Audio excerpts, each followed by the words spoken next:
Hallo, schön, dass ihr dabei seid. Hier ist der Björn und das gibt es noch für alle Leute, die wie ich im Schichtdienst arbeiten, so ein kleines Prep-Meal-Vorbereitung, wie ich das mal mache. Und zwar habe ich jetzt folgende Sachen hier zusammengestellt. Hier seht ihr schon mein Hähnchenbrust. Da habe ich meine Karotten klein geschnitten. Ich hole mal Karotten mit Grün und die wasche ich dann natürlich und schneide sie dann klein. Hier habe ich Zucchini klein geschnitten. Ich wasche alles vorher, das ist ganz wichtig. Und bei den Zucchini lasse ich das Innenfutter drin. Hier habe ich Knoblauch, hier habe ich Lauch. Und hier habe ich Süßkartoffeln gewaschen und mit der Schale auch klein gewürfelt. Hier kocht meine meist genutzte Zutat, der Reis. Kann man einfach schön kochen lassen, 2 Beutel. Das ist jetzt für 3 bis 4 Tage reicht das, wenn man es wirklich drauf ankommen lässt. Ja, wie bereite ich das zu? Das ist ganz einfach. Ich habe jetzt erstmal ein Backblech genommen. Hier habe ich das Backpapier draufgelegt. Und die Sachen verteile ich jetzt einfach in den Ecken. Ich mache mal Backpapier drauf, weil es eine ganz schöne Sauerei ist, weil wir danach Öl rüber kippen. In welche Ecke ihr was legt, ist egal. Das ist ganz euch überlassen. Kann schön voll sein. So, und die Karotten. Einfach rein. Jetzt machen wir ein bisschen Platz hier Richtung Mitte. Denn da machen wir das Fleisch noch rein. So, für die Mitte nehmen wir ganz einfach Backpapier. Dann kommt das Fleisch erstmal an die Seite. Wir legen das hier drauf. Nehmen das Fleisch. So, und ölen die Seiten schön ein. Erstmal die eine. So, dann kommt Salz drauf. Ganz leicht. Dann drehen wir so um. Wenn es so eklige Stücke sind, die schneide ich meistens weg. Andere Seite einölen. Da könnt ihr ruhig ein bisschen mehr Öl nehmen. Vergesst nicht, Olivenöl hat gute Fette. Nicht wie Schokolade oder sowas. So, dann habe ich dabei noch Knoblauch. Gut, das falte ich jetzt zusammen.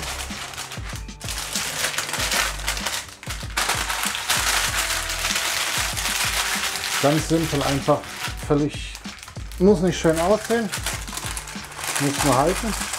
So. Von mir aus könnt ihr noch was drauflegen, dass das ein bisschen Gewicht hat, das ist egal. So, es ist jetzt so rum, dass das Öl auch drin bleibt, dass das schön Geschmack hat. Jetzt haben wir hier die 4 Sorten, 3 und kippen da einfach so ein bisschen Olivenöl überall rüber. Und würzen das dann nochmal mit ein bisschen Salz. Pfeffer mache ich jetzt nicht, das Pfeffer mache ich immer nachher drauf, sonst verbrennt er mir komplett. Das hauen wir jetzt bei 220 Grad für 20 bis 30 Minuten in den Ofen. Ich mache mal gerne so 25 Minuten.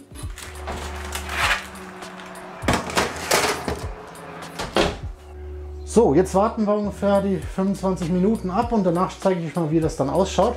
So, jetzt seht ihr mal, wie das im Ofen ausschaut. Schaut sehr lecker, ich nehme das mal raus und dann mache ich wieder weiter. Ja, das ist es jetzt. Ich habe mal alles rausgenommen. Hier habe ich schon den Reis vorbereitet in dem Teller. Und die Tupperschalen auch schon. Uns interessiert natürlich jetzt, wie das Fleisch ausschaut. Dementsprechend wollen wir das mal rausholen.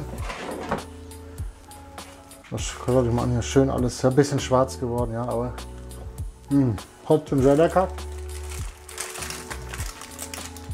Da ist das Fleisch. Riecht stark nach Knoblauch. Ich hole mir mal gerade eine Gabel und dann nehmen wir uns einfach so ein Stück, legen es hin, nehmen ein Messer. Seht ihr mal hier, wie schön sich das auch schneiden lässt alles. Ja, die Sachen, das Schneiden jetzt von den ganzen Sachen hat vielleicht 10 Minuten gedauert. Jetzt sind wir schon bei dem Punkt, wo es fertig ist. Man hat eigentlich kaum was gemacht. Man nimmt dann einfach eine Tupperschale. Normalerweise würde ich es abwiegen, das mache ich das Video nicht. Tut sich dann 60, 70, 80 Gramm Reis rein, wie viel man ungefähr mag. Dann nimmt man sich hiervon was. Ich esse ja sehr gerne hier die Süßkartoffeln, muss ich ja sagen. Ist auch sehr gesund, Süßkartoffeln. Dann haben wir Karotten hier schön. Und was nicht fehlen darf, ist die Zucchini.